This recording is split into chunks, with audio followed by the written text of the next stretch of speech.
It's 11:43 p.m. The apartment is quiet. Too quiet. You're sitting on the edge of your bed, staring at a text thread that hasn't moved in 3 days. Or maybe you're staring at the ceiling, replaying the moment they walked out the door. Not with a slam, not with a scream, but with that terrifying, calm finality. The kind that feels less like an explosion and more like a slow leak you ignored for months. And right now, your brain is looping the same 3 questions. Did I push them away? Was I too much? Do they even miss me? Or are they just relieved to be free? You feel heavy, confused, like you're grieving someone who is still alive, but has become a stranger. Here is the truth that mainstream dating advice won't tell you. They aren't relieved. They aren't over it. In fact, the moment an avoidant partner leaves, they don't feel freedom. They feel a profound, disorienting loss of self. You are not failing at love. You are not crazy for feeling this whiplash. Every couple trapped in the anxious avoidance cycle has stood exactly where you are standing right now. By the end of this video, you will understand exactly what is happening inside their nervous system right now, why their silence is actually a scream for safety, and how to stop chasing so you can finally breathe again. Let's get into it. Most people believe that when an avoidant partner pulls away or ends things, it's because they don't care enough. We tell ourselves stories like, if they loved me, they would fight for this, or they're just cold-hearted and incapable of intimacy. But the real truth is far more complex and far more human. When safety leaves a relationship, the love doesn't disappear. It goes underground. See, for someone with an avoidant attachment style, intimacy isn't just about connection. It's about survival. Their nervous system is wired to perceive emotional closeness as a potential trap. So, when the relationship gets heavy, when the demands for reassurance rise, their brain doesn't say, "I need to communicate better." It says, "Danger, retreat, protect." What looks like stonewalling is usually someone who has been so overwhelmed for so long that silence is the only protection they have left. They didn't leave because they stopped loving you. They left because they lost the ability to regulate themselves while loving you. This is the critical shift. You have to stop seeing their distance as a rejection of you and start seeing it as a collapse of their capacity. Because until you understand that their withdrawal is a panic response, not a power move, they locked from the inside to keep themselves safe. And here's the part no one talks about. Once that door is closed, once the physical distance is established, their nervous system finally exhales. And that is when the real feelings begin to surface. Layer 1, the illusion of freedom. Most couples assume that the moment the avoidant partner breaks up or creates distance, they instantly feel happy, liberated, and ready to date someone else. You see them posting gym selfies or going out with friends and you think, they're having the time of their life while I'm falling apart. But beneath the surface, that initial burst of energy isn't joy, it's decompression. Their nervous system has been in a state of high-alert hypervigilance for months, scanning for criticism, expectation, or engulfment. When they leave, the alarm bells stop ringing. But this relief is shallow. It's the feeling of taking off a tight shoe after a long day. It feels good for 10 minutes, but then you realize your foot is bruised. Think about it.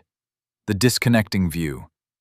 You see them online, looking fine, and you think, he doesn't care, he's already moved on. The connecting truth. Inside, he's sitting in his car in the parking lot, feeling a hollow ache he can't name. His brain is whispering, Why do I feel so empty if I'm finally free? He isn't celebrating, he's numbing. He's filling the silence with noise, because the quiet is starting to get loud. And when you realize this, you stop taking their moving on personally and start seeing it for what it is, a temporary anesthesia wearing off. Layer 1. The emotional backlash.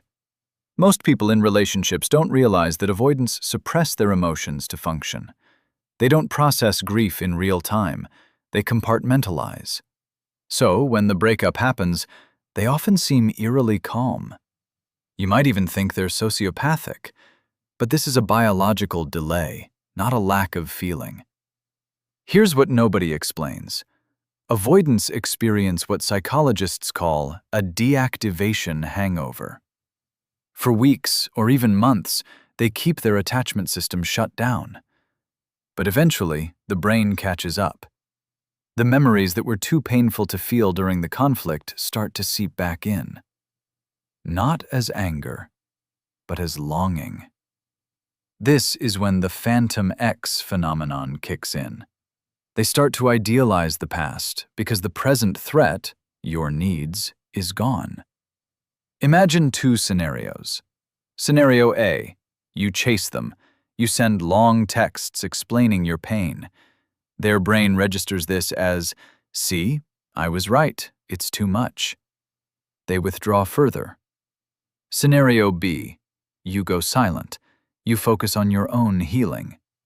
3 weeks later, they scroll past a photo of you smiling, not sad, just living. And suddenly, their inner monologue shifts from, "I escaped," to, "Wait, did I lose someone who actually saw me?" That's the hangover hitting. That's the shift that turns their indifference into curiosity, and their curiosity into regret. Layer 1. Missing you only when you're gone. Most couples believe that consistency builds trust.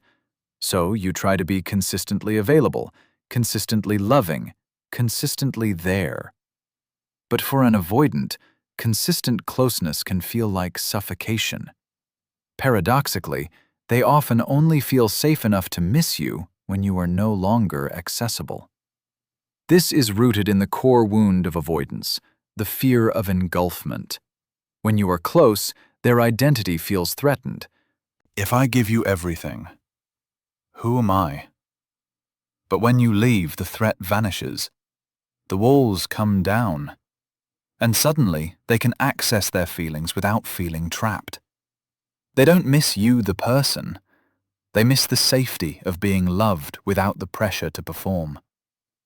Let's look at the language. The old pattern. You say, "I'm always here for you. Why won't you let me in?" They hear, "You are failing to meet my needs." The new reality. You are absent. You aren't living your life. They think, "She's not waiting for me. She's okay."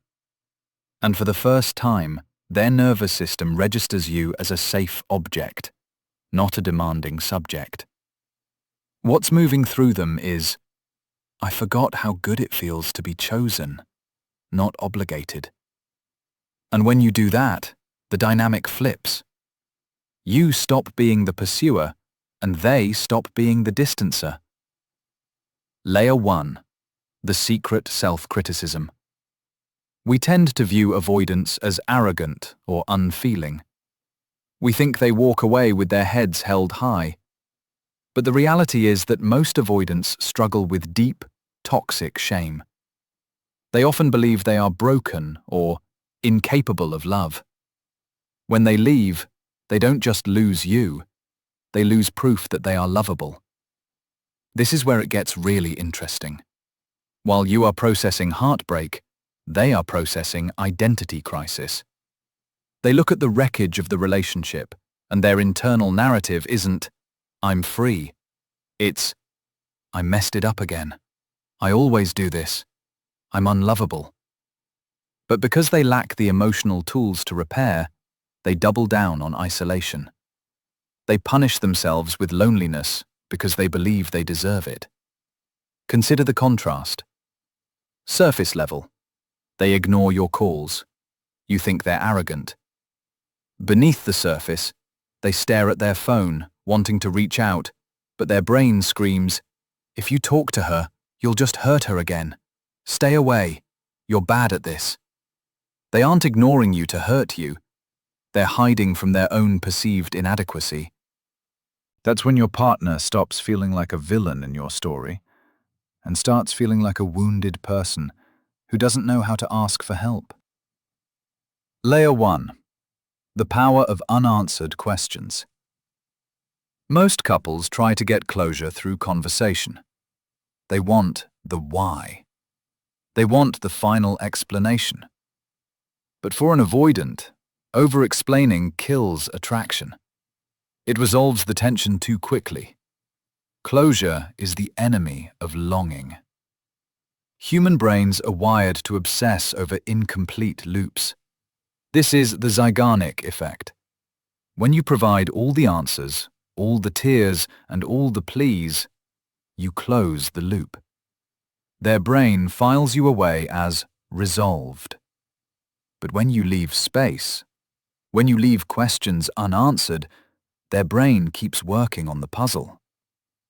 Why isn't she chasing? What is she thinking? Did I misjudge her?